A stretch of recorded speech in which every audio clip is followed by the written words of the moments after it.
Бәріне сәлем, мен Павлодар қаласының Марвин дүкенінің консультанты Темірбай Гүлназ боламын. Бүгінгі обзор жасайтын кітабымыз қазақ балалар әдебиетінің көрнекті жазушысы Бәйдібек Соқпақбаевтың «Менің атым Қожа» повесі. Бұл повесті мен өзім ең сүйікті повестерімнің бірінші орнына қояр едім. Себебі осы повесті кішкентай кезімнен сүйіп оқыдым. Бұнда Қожа есімді баланың әкесіз өскен, анасы мен әжесінің қолында өскен баланың шытырман оқиғалары. Өзі кішкентай болса да, талпынып, оқи алмаса да, оған да талпынып, мұғалімдердің, достарының мазақтарына күнделікті шыдап отырып, соңында оның жақсы адам болып шығуы жайлы әңгімелеседі. «Менің атым Қожа» повесі балалардың сүйікті повесі айналады.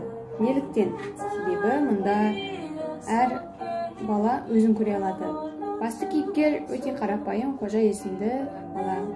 Ол барлығына көмектесіп жүреді, барлығына қамқор болады. Оның жалғыз досы болады Сұлтан есімді. Ол кішкене сотқар болатын. Және де бұл повесте Майқанова есімді мұғалім бар. Майқановадан Қожа сәл қорқатын, бірақ Майқанованың сөзін естіп, ол оған деген көзқарасы өзгерген болатын. Осы «Менің атым Қожа» фильмі түсіріліп, оның сценарийін Бәйдібек Соқпақбаев жазған, және де бұл Франция еліндегі Кан қаласындағы кинофестивальда арнаулы жүлдеге ие болған.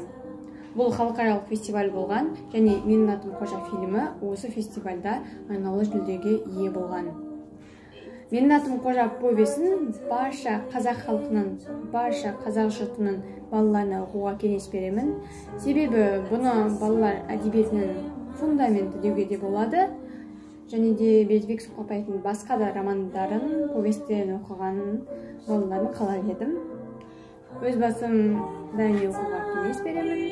Сау болыңыздар.